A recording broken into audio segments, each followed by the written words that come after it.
Sony has responded to criticisms from PlayStation 5 owners and fans in general, and it might not be exactly what people wanted to hear or what they expected to hear. Sony has a long-standing history of being pro-consumer and pro-developer and just pro-gamer in general. But now it seems like they're maybe caught up in the changing trends and maybe towing that line a little bit too closely. Fans are kind of expressing some upsetness and some outrage over some recent announcements and some recent news, and I can't say that I blame them. PlayStation, especially over the last, 7-8 years, has really garnered a lot of goodwill with gamers due to their amazing exclusive content. That exclusive content has been overwhelmingly single-player, first-party content.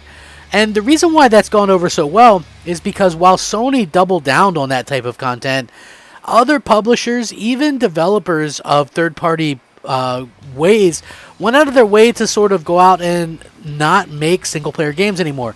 Look at Ubisoft, for example. They turn almost everything into a games as a service. Everything has some kind of live service within it, and it really kind of sucks, to be honest with you.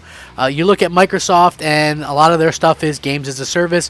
Very rarely will you see a AAA single-player game from them.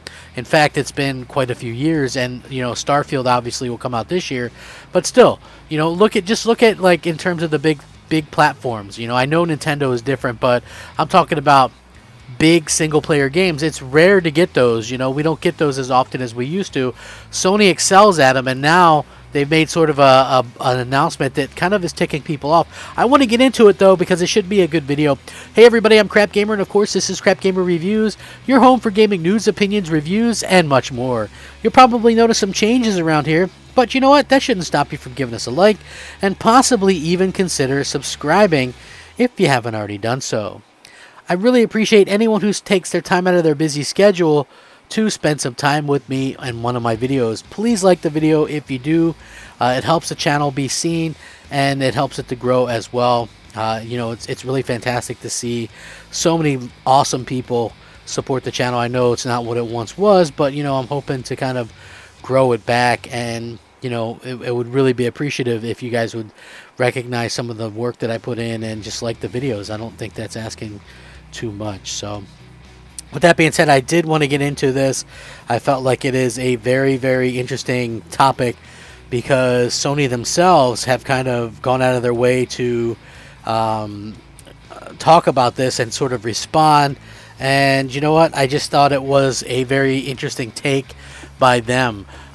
So I know a lot of people are like, oh, well, them buying Bungie and them doing this and buying Haven, and saying they're going to have so many games as a service games by a couple years out isn't a big deal or doesn't take away from anything, but I kind of disagree with some of that. Now, Sony says that they're always going to make single-player games, but live service is exciting. Sony announced its latest game developer acquisition the other day, having agreed to purchase Jade Raymond's Montreal-based Haven Studios. And Sony has already partnered with Haven to work on a AAA live service multiplayer game. And this is clearly an additional step that shows the confidence in the project. Speaking to Game Industry Biz in a fresh interview on the deal, head of PlayStation Studios Herman Hulst reassured fans that Sony will keep making its highly acclaimed single-player games even while it pushes an expanded lineup of live service titles. He says, and I quote, "Obviously, we will always carry on making these single-player narrative-based games such as Ghost of Tsushima, The Last of Us, and Horizon Forbidden West. But you've spotted correctly that we have invested in live service games because that's incredibly exciting for us. We have quite a few now in development or conceptualization, so yes, we are setting up capabilities internally, but exactly for that reason. It is so exciting for us to welcome to the family a group of people who have a lot of experience with live service games. To have those central capabilities, and we're setting up to interact with people who have been doing it for a long time. The notion that demanding customers create great capabilities, that usually holds true in game development. It's really exciting for our central services and technology groups for these to be working with a world-class outfit like Haven. That's great. And it is aligned with the strategy of diversifying the kind of games we are offering to our fan base. In early February, as part of its Q3 2021 earnings call, Sony confirmed its plans to release 10 live service games by March of 2026. The lineup should include Bungie's new game, the long-anticipated The Last of Us standalone multiplayer experience, and projects from Deviation Games, Firewalk Studios, Insomniac Games, Guerrilla Games, Firesprite, and London Studios, and of course Haven itself. At the same time, following Gran Turismo 7's mishandling of microtransactions, some users wonder if it's the type of monetization that can be expected in the upcoming Sony live service games. We can only hope that won't be the case. And I, of course, will link this so you guys can check it out. But it begs the question, like, what exactly can we expect from it? Live service games are sort of a thing that a lot of people don't like. Like, I don't particularly have an issue with live service games in and of themselves. I just feel like they need to be a self-contained game within themselves right from the start, meaning there shouldn't be missing an ending that you need later or whatever. Live service games tend to launch a little bit incomplete, and that's always kind of a sucky situation to be in as a gamer, especially if you're a Sony fan, because you're used to, and you probably have bragged about different points of, you know, PlayStation having the best exclusives and the best single player games and things like that, and making fun of multiplayer games and service games. And now Sony is more than dipping their hand into the live service situation, and we all see what happened with Gran Turismo 7. It's not exactly going over very well, and gamers are speaking up about it. So there is that, and not only are gamers speaking up about it, but Sony themselves, like, you know, because people are saying, oh, you guys are starting to get a little bit too much into this whole live service agenda. You know, I feel like what they're doing is trying to go where Microsoft is, right? They're trying to get where Microsoft is with all of those, you know, service games that really get people to come back and to continue to play games and things like that.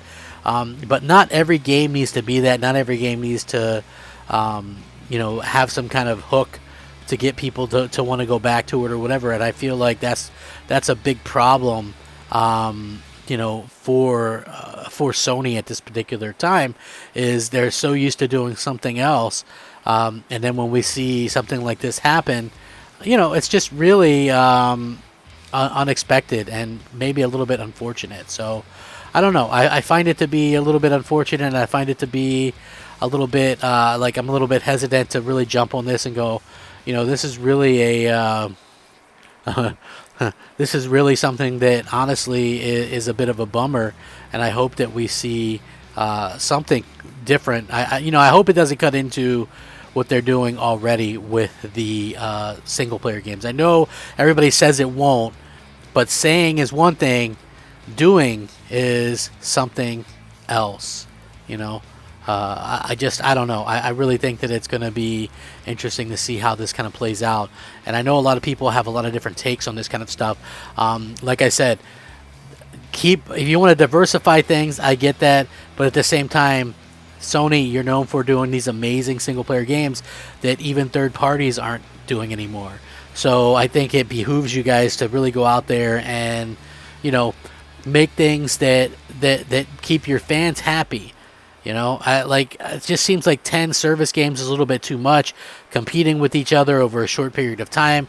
You know, I don't know. It just doesn't make a whole heck of a lot of sense to me, and I would hate to see anything happen. And I know, like, people go, when I bring up that, you know, Factions is coming, I would much rather have a single-player game, a Last of Us 3 or a new Uncharted or a new IP from Naughty Dog than as opposed to, you know, Factions, to be honest with you. So, you know, anyway, with that being said, I appreciate you guys watching. I'm going to link this. You guys can check it out. How do you feel about this situation? Let me know down below. Thank you so much for watching. Rack 'em up, fact 'em up, crap gamer 'em up, crap gamer out.